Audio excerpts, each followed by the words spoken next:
Good evening, ladies and gentlemen, this is Tenez the Human, and welcome to this guide for unlocking the Normans in Medieval 2 Total War. Now, as you can see here on the screen, we've got both the Normans and the Saxons. There'll be a guide on the Saxons coming out next week. But for the time being, let's focus on the Normans here. Both of these, of course, are in the prologue, but not in the full campaign, which starts about 14 years after those events, which means, of course, we get the Norman English in the game itself. However, there are a few more things we need to do rather than just give them a starting city and family tree. Indeed, one of the things we need to focus on is giving them a good roster of units, Norman knights, mounted longbowmen, whatever it is that you want to give the army. Now, because I've got some other guides around, there might be times where we can make use of those to help us create the best possible campaign for the Normans. So let's get into the files. As with any modding on Medieval 2 Total War, we do need to unpack the files first and of course change the preference file here to make sure all of our changes stick. If you need to do that, I do have a guide on that. There is a link in the description below. Once you've dealt with the unpacking and the preference file, then it's time to head straight into data, and from there down to world, up to maps, campaign, and on this occasion we're going to start here in the Norman prologue folder. Now what we want to do is open up this file here, Deska_Strat. Now of course this file here is for the Norman prologue, so we're not actually going to change anything in here. We're just going to use Control F to find the information about the Normans. By far the simplest way of setting up this campaign is just to take all of their city info from here, as well as their armies and the family tree down here, and simply copy it. So with that done, we don't even need to save this up. We can head back into the folders. From the Norman Prologue folder, then we need to head back into Campaign, and from there into the full Imperial Campaign folder. Now we're going to go into the Deska_Strat file for this folder, because this is the one we need to change for the main Imperial Campaign. Step 2 is pretty simple. We need to add the Normans into the playable faction list here. So let's add Normans in. The game will know what they are. It has all the files. We simply need to add them into the list here. So with that done, we are going to go and highlight England and use Control F to find them, because they're the first faction listed here, and underneath them we'll go and paste all of that information from the other Deska_Strat file. So here we are, here's all of our information pasted in. We've got 2 lines between us and France, that is marvellous, and let's just give ourselves a couple lines between the end of England and the start of the Normans. For step 3 we need to tidy up the file a little bit, because of course this city here is already an English city. So let's go and head up the file a little bit. What we need to do is remove it from their list. Now it's well worth bearing in mind, at the moment this city is supposed to be this level of building: basic port, basic castle and a barracks of some sort. Now if we go look at what is listed on the prologue, they have all of this. Now you might think that's a little bit much. So if you prefer, what you can do is go and replace all of that and give yourself a much more basic city. That might be something that you want to consider doing. But for the time being, let's not worry about that. Let's just go and delete this section from here entirely. So make sure we grab all of that. Give ourselves a line is perfectly fine here. That's great. So now they don't have that city anymore, but of course they do still have an army. So we need to be careful about that and make sure we remove their force. Now, I've checked this up before. It's Robert who's sitting in the city here. So these coordinates here are the ones that we need to put our armies in. So first and foremost, let's go and grab that.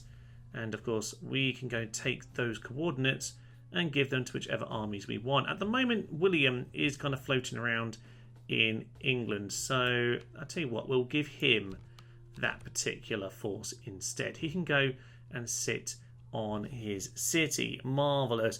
Indeed, you might want to do the same for Rufus, move him around. Maybe we'll just move him outside the city. So we'll just shuffle him along. Let's make him 105. That should be absolutely fine. Okay, so we moved our forces to the correct location, but we do need to get rid of this army as well. So Robert over here, this army can go, but we do need to keep Robert. Robert is listed in their family tree. He exists in the game, and we don't want to remove him altogether. So what we want to do is move him instead. Best thing to do for that is to move him to the position of, we'll replace Arthur over here. Basic general, not a family member. So we'll grab his coordinates. We'll pass that to Robert so that he's now in that position instead. Make sure we get our formatting correct. And we'll just take his selection of forces. We'll cut those out. Sort out the formatting. And we'll just replace Arthur's troops there with Robert and his merry men. Marvellous. Now at this point that means that we've removed the army from Cannes and we now have a good old Norman force there instead.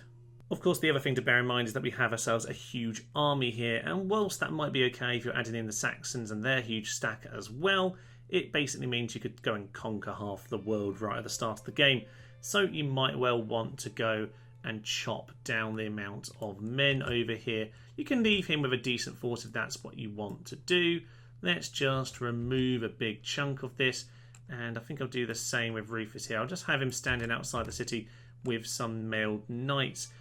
This chap here is just a general, not a named character. We can actually get rid of him if we want, so let's just do that. I will remove him. We'll keep it nice and simple. Now we do have an assassin over in England. We can keep him. Why not? Might as well keep ourselves the boat.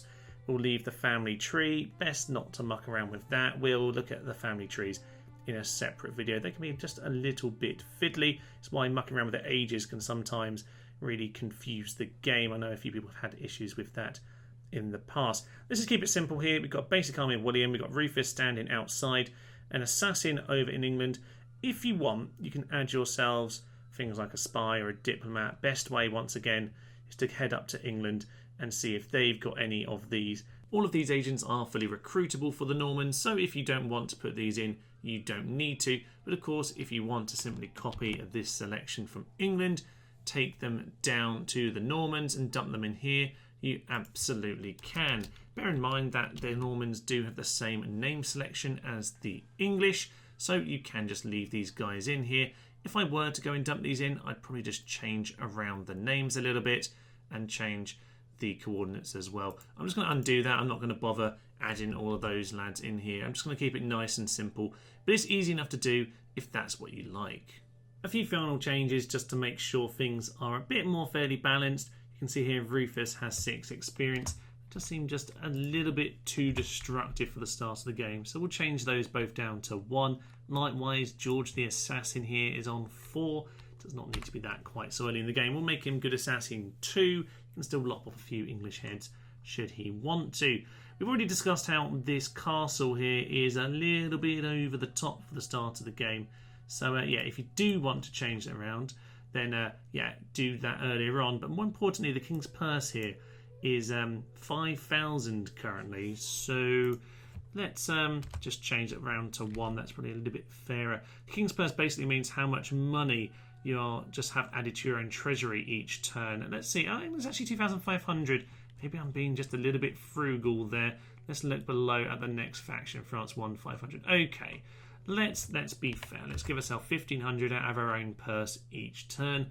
Just helps to keep your economy going. But obviously 5,000 is just a little bit much. Of course, for the prologue, they want to keep your money flowing without too many problems. Final problem is up here. Not really a problem per se, but this character here from England, Robin, this general is currently squatting in Norman territory. So we just want to change the coordinates around. We'll let them keep the army, but we'll just go and grab that from William. That are his coordinates in London. And we'll just give those over to Robin. We'll just change it over so he's 1 tile across. There we go. Now, of course, this is actually William as well, William the Conqueror, albeit this guy obviously has the epithet that the Norman chap doesn't. But yes, that doesn't really affect the game, but it might well affect how well you feel the roleplay goes as playing as the Normans. So obviously you can go and replace England with the Saxons. There'll be a separate video on the Saxons shortly after this. But this does bring us to one other little problem, which is that if you leave England in, there is a little issue with both factions having the same colour and banners. But we'll get to that in a minute. Let's save this up. Let's load the game and let's see where we are at this point. Here we are then as the Normans, and you can see we've got ourselves our starting territory here in Normandy, and everything looks very good indeed. The game is stable, it will run perfectly fine. You see a couple English agents floating around here. It makes sense for them to have a diplomat out on the continent, so no issues with that. Robin has now moved back over towards London. There we are, he's hanging out over on the Essex seaside. But yes, you can see here a little bit of the issues that this is our boat, that is their boat. Obviously the same colour scheme gets a little bit confusing. As I say, the Saxon video will be shortly following this one. So if you use the two together, then that solves the whole colour issue completely. What it doesn't solve, however, though, is recruiting units, which is absolutely fine at this stage of the game. But obviously, they're only meant to be in the prologue. So as you go through the full campaign, you're going to start to have a few issues. But these units are going to become old hat very fast indeed. So what we want to do is we want to go and add some new units into this army. Now I do have a separate video on that I released quite recently on how you can add all sorts of units you want, whichever unit you want to whichever faction, and that's particularly useful for this video here because we do need to add some more to their roster. Now obviously best thing to do, go watch that video if you want to go add streams of units, but what I will do now is just pop into the files because it's worth considering which units we want to add. Back where we left off inside the Imperial Campaign folder then, we're now going to head all the way back to data. And right near the bottom of this file is Export Desca Unit. We've looked at this file quite a lot, but it's probably well worth looking at what units we have available and indeed which units we might want to add. The easiest way to find our units is by using the find function, Control F, to simply find the Norman units. Things like mailed knights we've already seen, but the Norman knights are an interesting one. These of course are a Sicilian or a rebel unit. So we might want to add these on to our list ourselves. Now I should point out, you need to do more than just add them in down here to make them fully playable. As I say, watch the full guide on how to make them available and recruitable and to fix the little graphical glitches and things.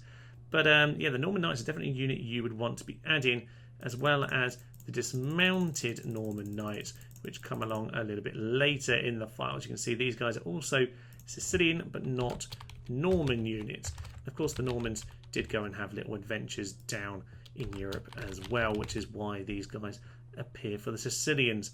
So probably the best thing to do, I'd add these two units in, and then I'd probably just go and add the English roster, because of course the Normans simply become England in time. That really just makes sense to me. So it might well be a case of flicking through and finding all the English units, and obviously specifically the ones that the Normans don't have access to, and going to add yourself into all of those. Things like trebuchets, you're definitely going to be wanting those. Once you've bolstered up the roster of units you have, you might well want to consider the colour scheme once again. And of course, if you're adding in the Saxons to replace England, that is problem solved. But there is a simple enough solution to the colour scheme, albeit not quite so much with the banners. What we need to look at is this file here, Desca SM Factions. As I say, with this separate video, we'll come to look at changing banners and colours and all of that. But the simple colour scheme can be changed simply in this file here. Right at the top of the file then is England, and it's got their primary and secondary colour. Let's just leave those guys as they are, but what we can do is scroll down here towards the bottom where the Normans are sitting. We can change around their colour scheme a little bit if that's what we want to do. Let's go and make this 50 on red and 255 on blue. A nice purple colour, and then we'll give ourselves a bit of green. Let's just make it 210 on green. Let's just have a tiny bit of blue in there, something like that. And with that, we're very simply going to have this changed around. You can see here, it just referred to the logos here, but probably better to go and search into all of that stuff on a separate video. For now, we'll just change this colour here. We'll save this up. We'll load the game one final time. Back into Normandy then with a beautiful new colour scheme of purple and blue. What is there to argue about with that? We do still have the same banners. I haven't changed those at the moment. However, you can see here that it's simple enough to flick around those colours. What I have done slightly off camera though is just sort out these units here. The dismounted Norman Knights, the Norman Knights themselves, and even some mounted longbowmen, which I mentioned in my content video. We've added those guys in as well, coming out of various buildings like the fortress here. You can see they're listed on there, or the Earl Stables in the case of the mounted longbowmen. Yeah, do have fun playing as the Normans. As I say, there'll be a Saxon video following this one fairly shortly afterwards. On that one, we'll replace England to just kind of create the kind of classic 1066 style. And of course, we are technically 1080, although we can change the starting dates as well if we want to. But as I say, if you want to do all these changes, a short campaign will be fine without adding to the roster, but certainly if you want to play on, you will need to add a bit more. It is something though that's dynamic. You can change around with that export desker units file and the buildings file and all of that stuff. You can change that all in the middle of a campaign, so you could always start it if you didn't want to bother at that point and just add to it a little bit later. But I will leave that to you. For now, I will leave you. I'm Thomas, this is Tenez the Human, and this has been How to Unlock the Normans in the Imperial Campaign. Thank you, and goodbye. By Jove, it is a marvellous, marvellous day. Spiffing, one would say. Any one for Pims. He has seen the light, he has joined the anarchy, he is cruel and cunning, and you know what, he likes a little drink, and I think that's marvellous. La la la la la la la, chop your way through the peasants. One shot! No!